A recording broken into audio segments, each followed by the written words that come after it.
Bonjour à toutes et à tous, très heureux de vous retrouver ce matin. Nous sommes le vendredi 2 octobre de l'an 2020.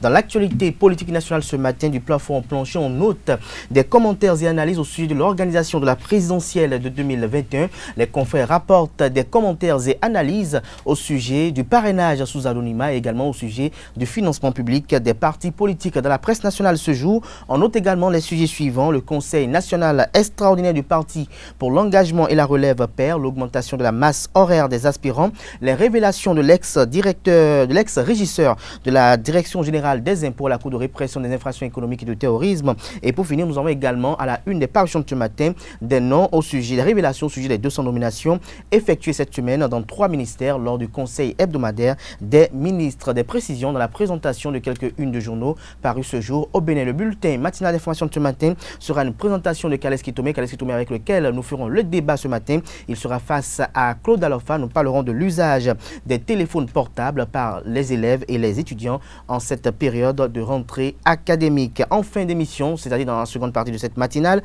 Colombe Oussou viendra nous présenter l'horoscope du jour, les prévisions astrologiques de ce vendredi. Anel Do s'en suivra pour nous révéler l'astuce du jour et nous dévoiler le prénom du jour. Voilà pour le sommaire du jour, chers amis internautes. Merci de nous préférer pour vous informer. On se retrouve dans un court instant, juste après la pub pour la présentation de quelques unes de journaux parus ce jour au Bénin. Chaque enfant qu'on enseigne est un homme qu'on gagne. L'école est le lieu par excellence de l'éducation. Esaü. Étudiants, étudiantes, nouveaux bacheliers, parents d'élèves, une raison de plus pour choisir l'excellence. Et oui, bénéficier des demi-bourses et de réductions de scolarité à ESAE. Payer 250 000 au lieu de 500 000 en licence 1, 2 et 3 sciences juridiques, économiques, de gestion et en journalisme. Et pour les 100 premières inscriptions en administration des finances et administration générale, bénéficier d'une réduction et payer 400 000 au lieu de 500 000. En master 1 et 2, 500 000 au lieu de 800 000 en administration des affaires, 600 000 au lieu d'1 million en journalisme. Faites partie des 100 premiers inscrits en administration des finances et administration générale pour bénéficier de la réduction. Payez 800 000 au lieu d'1 million. À ESAE Cotonou et Parakou, la rentrée est effective. Le dossier d'inscription est disponible en téléchargement à l'adresse suivante: www.esae.bj/ESAE 2019 ou renseignez-vous à ESAE Cotonou au 96 80 55 11 98 98 14 00 90 93 65 21. À ESAE Parakou au 96 68 16 14 97 77 51 47. À ESAE, l'épanouissement et le développement est au cœur de notre succès. ESAE, l'excellence a un nom.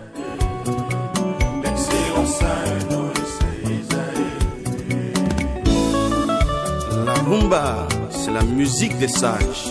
Et Esaü, c'est l'école des sages. Bonjour à nouveau, fidèles amis internautes de ESAE TV. Nous démarrons la une des journaux de ce matin par le quotidien Maison L'Informateur qui a titré ce matin en manchette: Jeudi noir dans la commune de Semekpoudji, 3 étudiants ont disparu dans la mer, un 4e sauvé de justesse par des pêcheurs. Des précisions à la page 3 de la parution de ce matin de L'Informateur. Toujours à la une de L'Informateur de ce matin, en deuxième titre à la une: clarification de la méthode du parrainage, la démarche de la Sénat vue par des leaders politiques. À la page 5 de la parution de ce matin de L'Informateur qui a également titré à la une ce matin: Conseil des ministres du 30 septembre 2020, zoom sur les nouveaux patrons de la justice. L'oreille droite de la une de ce matin de L'Informateur vous invite à découvrir dans les colonnes de sa parution du jour le journal École produit par les étudiants en journalisme à l'École supérieure d'administration, d'économie, de journalisme et des métiers de l'audiovisuel, ESAE. Fraternité, titre en manchette ce matin: année scolaire 2020-2021, démarrage avec des pétarades. Le ministre Kakoma Ounion apporte son éclairage sur des sujets qui fâchent. Les syndicalistes Noël Chadari et Alexandre Adjinan remuent le couteau dans la plaie. Des précisions à la page 11 de la parution de ce matin de Fraternité. Toujours à la une de Fraternité de ce matin, en deuxième titre à la une: entretien avec Franco Marie Huissou, directeur santé de la Croix-Rouge. Il n'est pas facile d'être accepté en société quand on est guéri de la Covid-19. Des précisions sur l'entretien à la page 5 de la parution de ce matin du quotidien Fraternité. Le Soleil Bénin Info en manchette ce matin. Tractation politique dans la perspective de la présidentielle de 2021. Le socio-anthropologue demande à Talon de sacrifier encore 5 ans de sa vie pour le Bénin. Georges Anagonou, puisque c'est de lui qu'il s'agit, le second mandat est une prérogative constitutionnelle. L'intégralité de son intervention est à découvrir dans les colonnes de la parution de ce matin du quotidien Le Soleil Bénin Info. Le politique titre en deuxième titre à la une ce matin, présidentielle de 2021. Le candidat Talon curieusement sûr de remplir des détails à la page 3 de sa parution de ce matin. Le pays émergent en manchette ce matin. Conseil national extraordinaire du parti pour l'engagement et la relève. Le père de Nathanaël Coty plaide pour un scrutin présidentiel inclusif et paisible.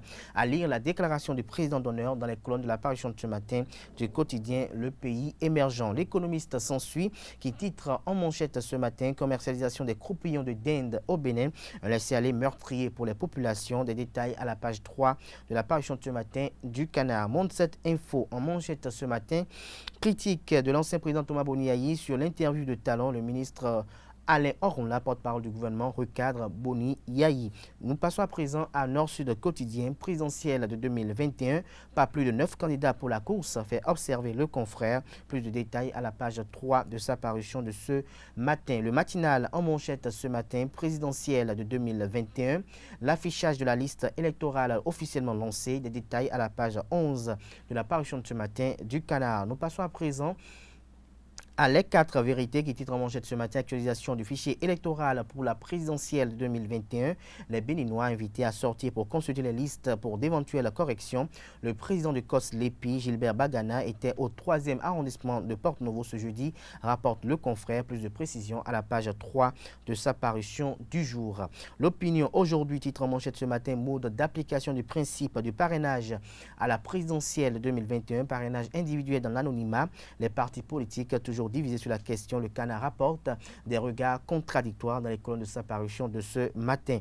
Suite à l'assistance du Parlement aux populations sinistrées de la Liborie vers des actions de prévention dans le budget 2021, annonce le quotidien Le Matin ce matin en manchette. Les détails à la page 3 de sa parution du jour. Le Télégramme titre en manchette ce matin, augmentation de la masse horaire des aspirants, une mesure aux avantages multiples. Les clarifications du ministre de l'enseignement secondaire Kakoma Oyon vous sont publiées à la page 3 de la parution de ce matin du Canard. Notre époque titre en manchette ce matin, présidentielle de 2021, le parrainage, le bout du tunnel, s'interroge le confrère. Le Clairon titre en manchette ce matin, quota horaire des préinsérés. Les syndicalistes désapprouvent, Kakoma Oyon tente de convaincre. Des détails aux pages 3 et 5 de la parution de ce matin du quotidien Le Clairon. Matin libre, titre en manchette ce matin. À la communauté internationale, Patrice Talon s'explique, la pression monte. L'article est à lire à la page 6 de la parution de ce matin du quotidien Matin libre. Toujours à la une de Matin libre de ce matin, drame à Saint-Mekpoudi. 3 étudiants emportés par la mer. Le film des événements vous est publié à la page 2 de la parution de ce matin de Matin libre. Le Béninois libéré titre à la une ce matin, distinction des partis politiques ayant positionné plus de femmes. Le Moël Bénin s'en sort la tête haute. Des détails dans les colonnes de sa parution du jour. Nous passons à présent au quotidien béninois, l'affiche du jour qui titre en manchette ce matin. Recadrage des propos de Talon à l'endroit des anciens chefs d'État.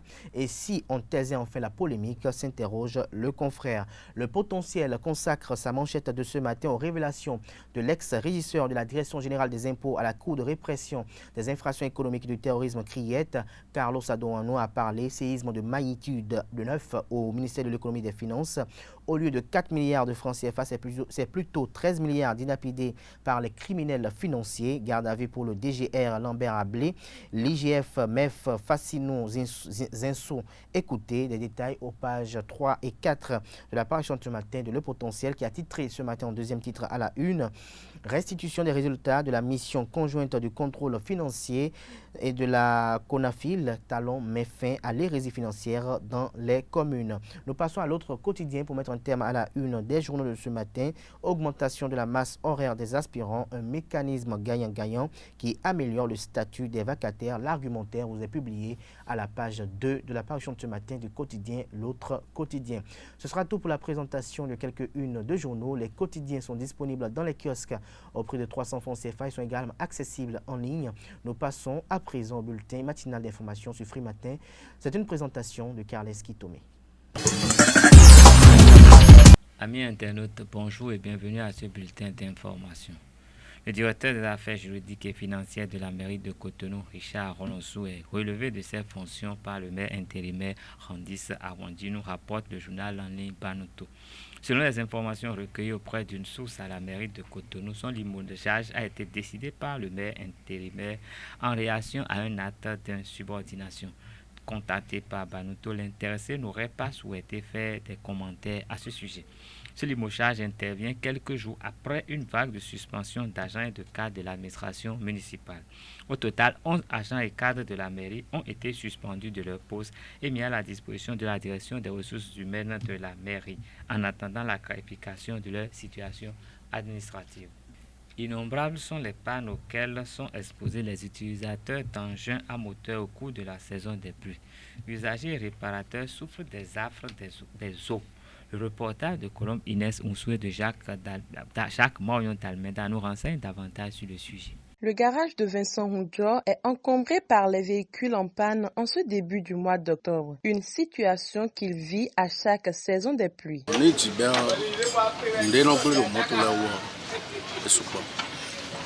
Par exemple, pour nous sommes candidats à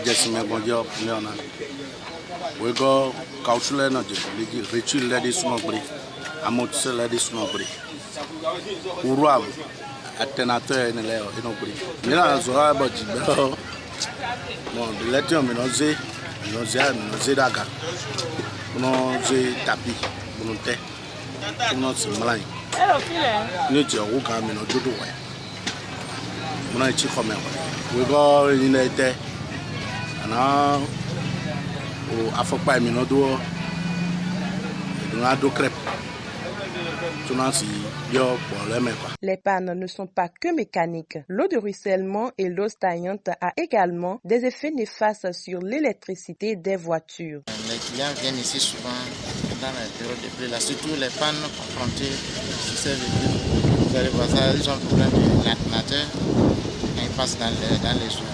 Des fois même on dit le véhicule est coupé en pleine circulation dans la période de pluie. Et s'ils viennent aussi, souvent ils ont le problème des appareils sur glace, les climatisations, tout ça là, ça arrive souvent. Cet ensemble de pannes est récurrente à la saison des pluies, mais elle s'amoindrit à mesure que les routes s'améliorent. L'association Batois pour la paix a organisé ce 1er octobre la Journée internationale de la paix, un séminaire sur le thème « Comment prévenir le conflit et maintenir la paix » a marqué cette célébration à l'hôtel Saint-Jean de Cotonou. Nos reporters ont participé à cette activité et suivi leur compte-rendu. L'esprit d'équipe composant de la paix est une nécessité dans la société. Christiane Tossou s'est appliquée à développer les avantages d'une telle habitude. Qu'est-ce que l'esprit d'équipe? Moi, je dirais que l'esprit d'équipe, c'est un lien. C'est fondamentalement un lien qui lie un groupe de personnes et qui les amène à s'identifier en une unité commune, qui travaille pour le bien commun et non pour le bien individuel. Donc, dans une équipe, parfois, il faut accepter ses faiblesses. Il faut savoir déceler les forces de l'autre, les compétences de l'autre, pour qu'on puisse les mettre ensemble pour avancer. Parce que quand on parle d'esprit d'équipe, on parle également de paix. Parce que si à l'intérieur de l'équipe, il n'y a pas la paix, si vous n'êtes pas en paix, si vous n'avez pas la paix avec vous-même, vous ne pouvez pas être dans une bonne équipe pour que l'esprit d'équipe puisse prévaloir. Donc, forcément, pour être en plein dans l'esprit d'équipe, il faut être humble, il faut cultiver la paix, il faut savoir s'effacer, accepter ses faiblesses et savoir reconnaître les forces de l'autre. Dans une entreprise, il y a un objectif à atteindre, mais chacun y met du sien. Vous savez, que ce soit les financiers, que ce soit les commerciaux, que ce soit les gens de l'administration, que ce soit les chefs d'équipe. En fait, tout ça doit être mis en musique par le responsable de l'entreprise. Et si ce responsable de l'entreprise là également, pour faire fonctionner l'esprit d'équipe dans son équipe, doit avoir aussi des qualités. Les qualités de ces chefs d'entreprise, par exemple, c'est qu'il doit savoir forcément féliciter et publiquement. Il doit savoir faire des reproches, mais faire des reproches de manière délicate. Les participants ont également échangé sur plusieurs autres points. Nous avons eu plusieurs communications. La première communication portait sur la foi patriotique avec Maître Robert Dossou. Au cours de cette formation, il nous a été enseigné les valeurs de la foi patriotique. Ensuite, nous avons eu une thématique sur le vivre ensemble. Le vivre ensemble, c'est comment nous pouvons vivre en harmonie avec nos voisins, en harmonie avec nos collègues, en harmonie avec notre environnement et avec tout le monde. Tous les participants ressortent de ces communications plus aguerris et outillés pour d'autres défis. Le roi Aïdonou Alomankou Agoliagbo a procédé les 29 et 30 septembre dernier à son palais privé à la cérémonie de libation en mémoire de son prédécesseur, Sa Majesté Djedjanaï Agoliago. À cette occasion, il s'est entouré des dignitaires, des princesses et des princes. Le récit est signé Setonde Larios Adjagbeno.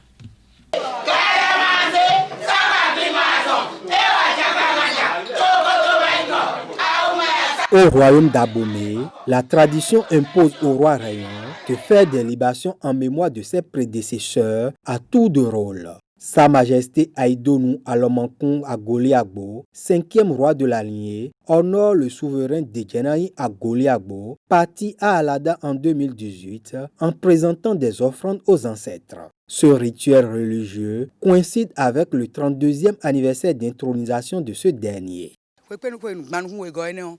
Mais le fils est un méwano blonde là, il t'en dit edo. Moi, mi ko duru ni esi so 29 fois mi ko ba duru si so 29 septembre. Kaka je 30 be ka yin sogbo dogbe. Mi lo na do agban. Agban di do yen mi ganon no do agban. Sogbo dogbe tegbe. Eblo po e kon hibe no sogbo dogbe. Nu dada lesin nu yiwa o. Le no yin gben. Ahosu atongo eweyin. Ta ho me hosu Aïdonou edo. Nu o kon ti. Ewa do nu mo nkan ton wa we. Bo wa start on bo kapo go ton fi pasi bo ton video he. Ako me khosu wono imo khosu Aïdonou Alomankou khosu la ma uso dajajame eje paba khosu joma kaso yin khuji wona hwebo kana hwe o de para ho de patana hwe. En cette solennité, le roi laisse le soin à Naïdaho Agoliagbo, Minganon Togboinji, pour s'exprimer en son nom. De la préparation des offrandes à leur présentation aux ancêtres, elle décline les différentes étapes de la cérémonie. Nous elabio, yekolo ye sande dion, minabia dohome. Miko ba sansa miko ba me bi kone ko gen tiyon gbadan dion e na le ba han ba na dagban lo bo fi kapo go po fi pasipo me mi na mo san de din le bi huyo e na je kan be na je ko be no ikanu mi ble ne dion e na honu bo na jawa be na mla hosu doku na hosu Aïdonou e na mlen siko le be na wa jije mo na je me ne.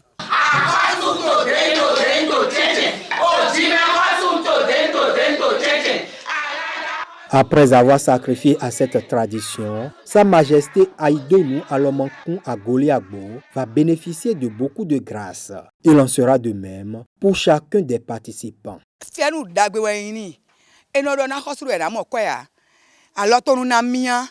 Da khosu aloton no mi aloton na mia bo je po gan po na wa ganton be na mon mi fi pasi po bi hui ka po go po bi hui bo ji do na ti ma fo pa fo na koko etegbe a khosu o ji do le no bi oni gben fo pa na fo na koko etegbe bo na kira bo so to e ko jo a kana gbo to do mi agona gbo to do mi an dagbe e mi na mo afofun e wa lo fun na iwanu mi na do e tanka agben do ko gbe a khosu Aïdonou go bo wa bo jali ko ba o so vi ba mi gbere pon eno imo gbere pon fenu enan mi ma dasi na dasi na ji ka bo ji ho mi kan ma so da so ji mi de mi na mo kwe e kan na ko kwe denu mi na mo kwe mi na mo je po gan po mi lo yi e fi lo mi na le mo nu so lo ba do ayin. En attendant que les retombées de la libation, l'offrande aux défunts jaillissent sur tout le royaume de Dahomey, princesses et princes exultent.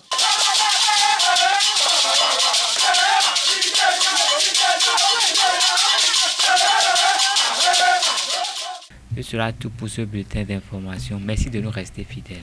Merci à vous, Kaleski Tomé, pour la présentation de ce bulletin matinal d'information. On retrouve à 19h Billy Laibi pour la grande édition du journal télévisé sur ESA TV. Nous passons à présent au débat avec Kaleski Tomé, bien évidemment, et Claude Alofa, que nous allons installer d'un instant à l'autre. Le débat sur Free Matin, Claude Alofa, bonjour. Bonjour. Kaleski Tomé, bonjour à nouveau. Bonjour.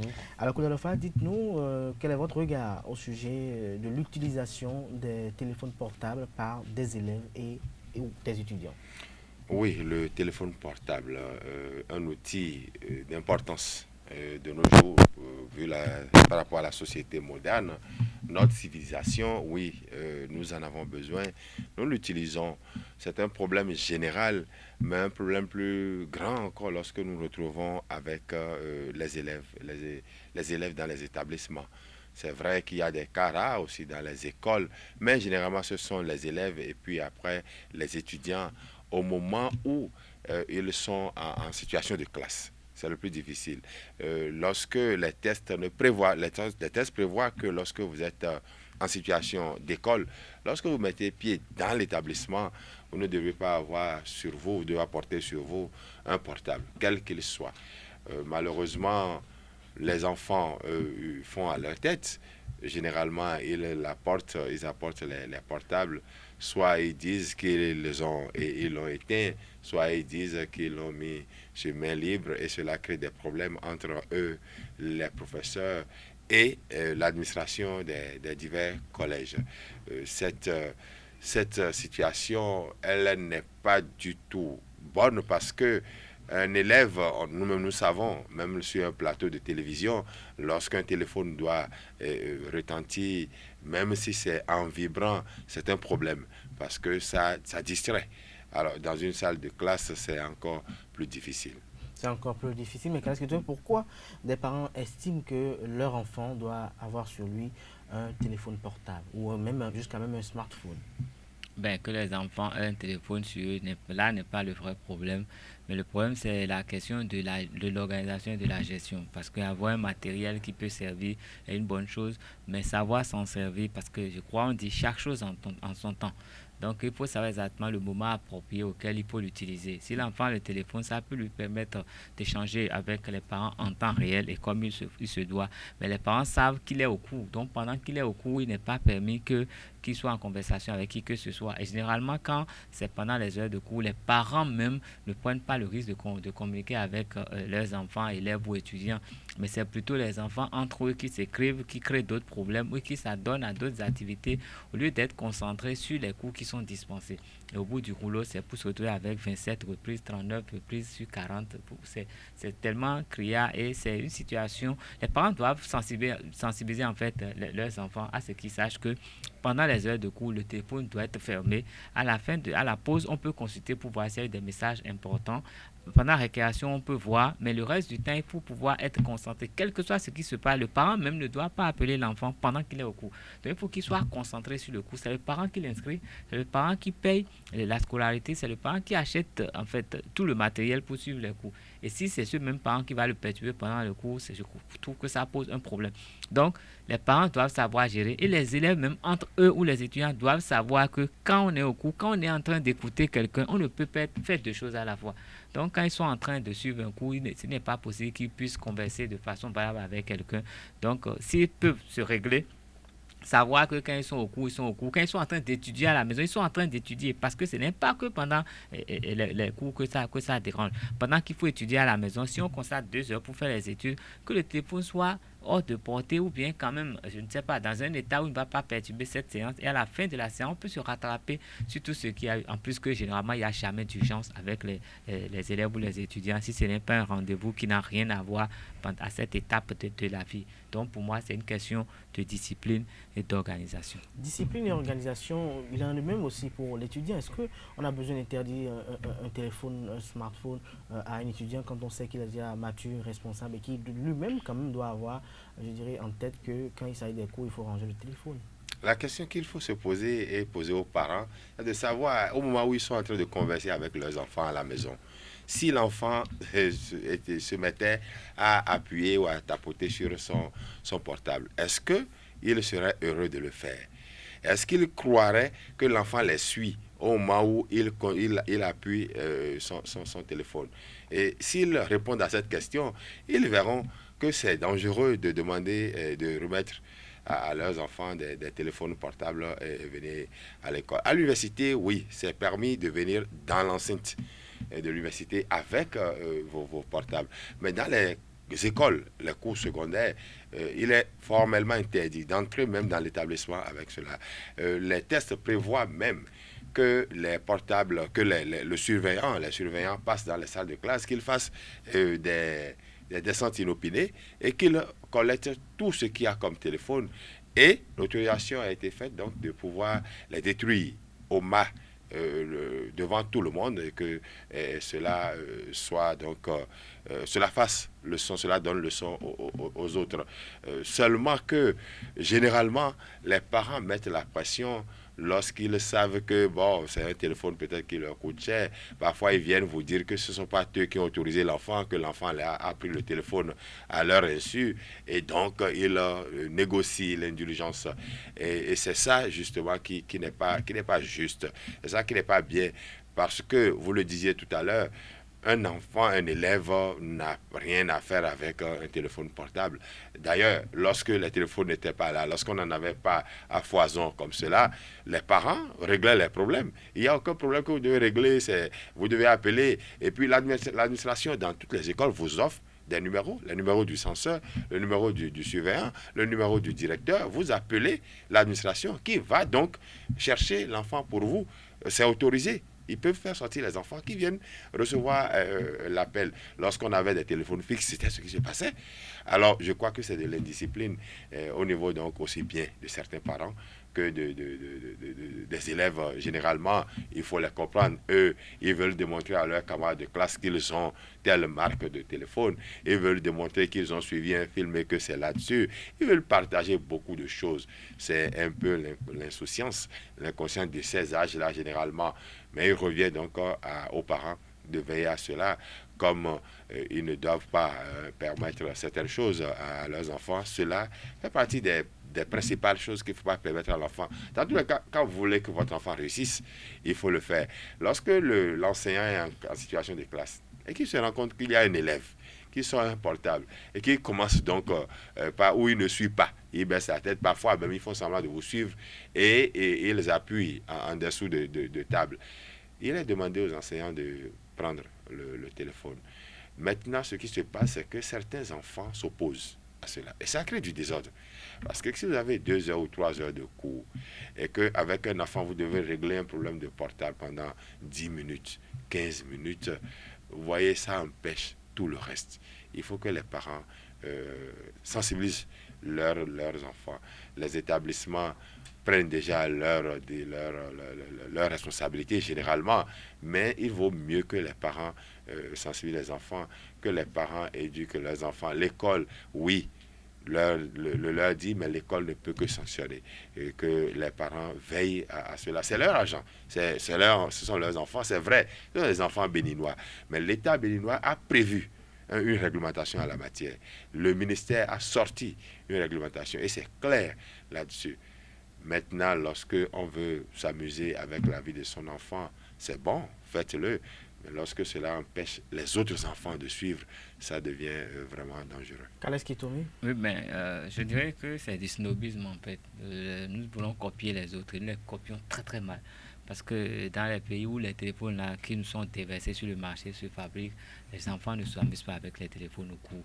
Et les gens au boulot n'ont pas assez à leur téléphone. Ici, toutes les secrétaires vous envoient un message WhatsApp ou Facebook pendant les heures de cours. C'est de la tricherie. Ceux qui ont fabriqué les téléphones ne sont pas dans cette dynamique. Si la secrétaire fait ça et que son enfant est à l'école, ce n'est pas surprenant que son enfant soit tenté de faire la même chose parce qu'il voit la publication de sa maman à 8h15 alors que la maman est quelque part où elle veut gagner de l'argent à la fin du mois. Tout ça, c'est le manque de discipline personnelle. Maintenant, nous avons vu peut-être les gens, on regarde tellement les films ici que nous croyons dans une fiction. Donc les gens ont envie de faire comme ce qui se passe à la télé. Mais toutes les fois, nous avons vu des enfants aller en classe avec des téléphones portables, même dans des films, ça a été sanctionné. Et ça n'a jamais été présenté comme un bon exemple. Donc, même quand nous regardons ce qui vient d'ailleurs, et regardons ça quand même avec un œil assez critique et tirons-en des leçons positives pour nous, mais ne retenons pas ce qui est mauvais. Aucun parent ici ne souhaiterait que son enfant soit à l'image d'un Ducobu qu'on a vu faire plein de trucs. Donc, si personne ne le souhaiterait et que maintenant on donne la possibilité à son enfant de se comporter comme un Ducobu, je crois que c'est le monde à l'envers. Merci à vous. Oui, il faudrait peut-être dire que ce ne sont pas seulement les parents et les élèves. Parfois, certains enseignants commettent l'impair de pouvoir donc recevoir un appel lorsqu'ils sont en situation de classe. Et les élèves en profitent. Alors, quand l'enseignant aussi arrive à cet état, vous parliez tout à l'heure de celui qui est au service, il est moins contrôlé même que l'enseignant. L'enseignant qui est en situation de classe, et cela est dit et répété, cela est souvent pris comme une faute par les conseillers pédagogiques et les inspecteurs. L'enseignant ne doit pas accéder à son téléphone portable. Il a 2 heures ou 3 heures. Il n'est pas un homme d'affaires. Il est là pour faire un travail. Si on a besoin de lui, on vient dans l'établissement. Et c'est important que les enseignants, surtout les jeunes, les aspirants, parce qu'ils viennent d'arriver dans le corps, ils sachent que cela peut amener les enfants aussi à avoir de tels les enfants vont les copier, simplement. Merci à vous, chers amis débatteurs. Merci pour vos riches apports et échanges constructifs pour l'éducation de nos jeunes apprenants. J'espère que les jours à venir, nous aurons le temps aussi de parler du châtiment corporel qui a été plus ou moins supprimé au niveau de l'enseignement primaire et maternel également. Merci à vous, chers amis, pour ce débat. Fidèle ami internaute, Free Matin se poursuit. Nous abordons à présent la seconde partie de cette matinale. On installe d'un instant à l'autre Colombe Oussou pour la présentation des prévisions astrologiques du jour. S'en suivra Daniel Do qui nous présentera 2 rubriques, les trucs et astuces et le prénom du jour. Bonjour amis internautes et bienvenue dans votre rubrique trucs et astuces de ce matin. L'astuce, c'est comment faire pour lisser de vos cheveux de façon naturelle. Oubliez votre fer à repasser et préparez plutôt ces ingrédients. 1 jaune d'œuf, 2 cuillerées à soupe de miel et 4 cuillerées à soupe d'huile d'olive. Mélangez le tout et étalez-le sur votre chevelure. Surtout, ne mouillez pas vos cheveux avant de mettre le mélange. Laissez reposer 10 à 20 minutes. Pour finir, rincez vos cheveux et laissez-les rincez de façon naturelle comme vous le faites d'habitude et laissez-les sécher. Vous serez surpris par le résultat. C'est tout pour l'astuce de ce matin. Portez-vous bien. Bienvenue à tous, heureuse de vous retrouver ce matin dans la rubrique l'horoscope du jour. Nous commençons par le premier signe zodiaque Bélier. Vous n'êtes plus heureux au travail et cela se remarque. Essayez de découvrir d'où vient cette baisse de motivation afin de pouvoir y remédier rapidement. Taureau, votre corps vous envoie des signaux. Il faut les écouter. Rappelez-vous de prendre du temps pour vous. Sur le plan professionnel, le temps est au beau-fixe et la journée se déroulera sans souci. Gémeaux, vous espérez des nouvelles pour un changement de vie professionnelle. Ce n'est pas aujourd'hui que vous en recevrez. Néanmoins, la journée se passera bien et vous n'aurez rien à craindre. Cancer, à présent, côté travail, pas de difficultés spécifiques à redouter. C'est l'occasion de vous mettre à jour sur les sujets à la traîne pour ne pas être prise de coups par la suite. Roi de la savane, Lion, c'est une journée pleine de vitalité qui s'annonce. Vous en profiterez pour faire d'activités que vous aviez reportées à plus tard depuis longtemps. Vierge, sans la santé, tout va mal. Il faut vous reposer pour reprendre des forces. Au travail, les journées passent et ne changent pas, mais c'est positif car l'ambiance de travail est bonne. Balance, vous n'avez pas de peur de vous affirmer et vous avez raison. Vos dossiers progressent, vos clients sont contents et votre patron aussi. Scorpion, vous ne pourrez pas changer les choses à vous toutes seules. Travaillez sur la communication au sein de votre couple. Cela ne pourra être que bénéfique. Sagittaire, les affaires se portent bien et vous n'aurez pas de problème d'argent. Vous adorerez l'atmosphère agréable qui régnera au travail et cela profitera fortement à votre rendement. Capricorne, évitez les situations stressantes qui pourraient empirer votre santé déjà fragile. La journée sera sereine au travail, mais méfiez-vous, on parle souvent du calme avant la tempête. Avant-dernier signe Verseau, rien ne se passe comme prévu au travail. Il faudra prendre sur vous et accepter les contretemps. Poisson, pour finir, d'un point de vue professionnel, vous devrez vous montrer particulièrement prudente. En effet, la perspicacité vous fera cruellement défaut. Voilà, chers internautes, le message des astres dont je suis porteur pour vous aujourd'hui. À nouveau, bonjour chers amis internautes et bienvenue dans votre rubrique, cette fois-ci du prénom du jour. Le prénom de ce matin est Ruth. D'origine hébreu, Ruth signifie compagne. Timide et assez secrète, Ruth ne se sent qu'à l'aise qu'avec les personnes qu'elle apprécie. Affectueuse et aussi généreuse, vive et intelligente, Ruth n'aura pas du mal à réussir. Son signe astrologique est Balance et son numéro porte-bonheur est le numéro 1. Les prénoms dérivés de Ruth sont Ruth sans H à la fin et Ruthie. Nous voilà donc à la fin du prénom de ce matin. Joyeux anniversaire à toutes les Ruth et un coucou spécial à Madame Ruth Soledji qui est de l'autre côté de la régie. Portez-vous bien. Merci à vous, chers chroniqueurs, pour la présentation de ces rubriques. Fidèles amis internautes, merci pour l'attention. On se retrouve lundi prochain pour un autre numéro de Free Matin. Portez-vous bien et passez un excellent week-end en compagnie de nos programmes sur les www.tv.bj.